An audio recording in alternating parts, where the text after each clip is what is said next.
everybody, it's Honest John again. Now, I didn't start using Uber until about a year ago. I like to think of myself as progressive and open-minded, but I have to admit that like most geezers my age, I'm suspicious of new things and uncomfortable with new ideas. And even though I've had the Uber app for a year now, I've only used it a couple of times because usually when I go someplace, the promoter picks me up and takes me to the hotel, and there's somebody that will drive me around, or if I need it. But occasionally I'm on my own and I have to use taxis, and taxis, boy, they can be pricey. So I downloaded Uber, and well, you do save a lot of money with it. But there are problems with Uber and Lyft that I wasn't aware of. Now, one problem that they share with taxis is just this. The back seats of automobiles are more dangerous than the front seats.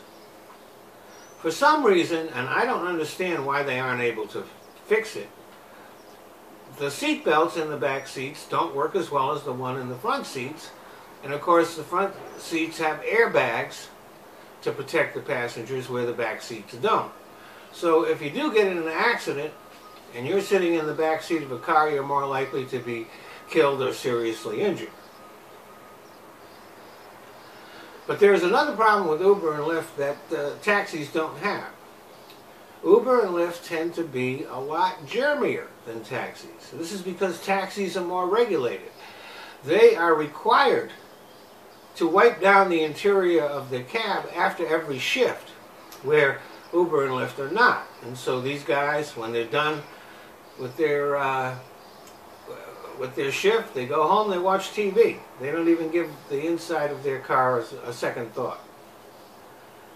So if you have a weak immune system or a condition that makes you susceptible to illness, you're better off spending a little bit of extra money and taking a cab. Also, there is a ride-share operation with Uber. You don't usually share a cab with anybody. It does happen occasionally. But Uber and Lyft, there's an option where you can either spend more money and have the car to yourself, or save a little money and share it with other people. So you could be sharing your ride with 2 or 3 other people. And the way nature works is that if somebody's coming down with an illness, they are most infectious before they develop any symptoms. So you could be sharing the ride with someone who's coming down with a cold or the flu or something else, and they don't know it, so you don't know it. Now, there are some things that you can do to protect yourself a little bit. Sit in the front seat if you can. For some reason or another, the front seat is less germy than the back seat is. So you're better off sitting there, although you're still exposed to anybody else who's in the car. Also, carry a wipe with you and give the seat and the surrounding areas a wipe off as you get in. Use a regular wipe or alcohol swabs. You might be tempted to use one of those antimicrobial wipes, but studies have shown that all that they're doing is creating resistant strains of bacteria, so they're just making a bad situation worse. Clorox is developing a wipe that has enough bleach to kill germs without damaging the seats or other surfaces. When that comes out, it's a good idea to have it.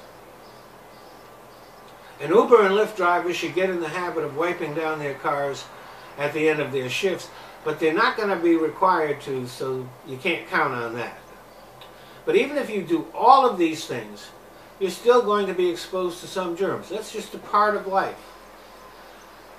So you want to stay as healthy as you can, and you might want to use one of those immune system boosters like Coldies or Airborne. I use them a lot. I find that I get a lot less colds and the flu since I'm using them. Thanks for listening. Well, I want to thank you all for watching my videos. But there are certain changes that Google has made to YouTube, which, since I'm a smaller channel, means that I can't monetize my videos.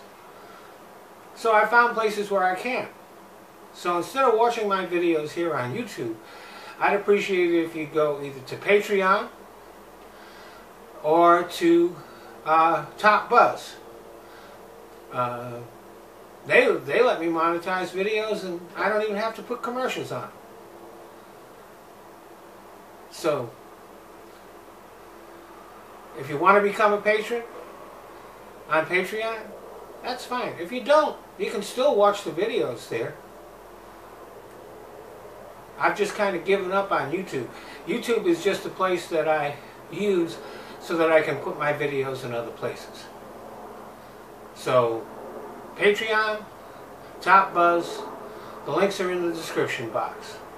Thanks a lot.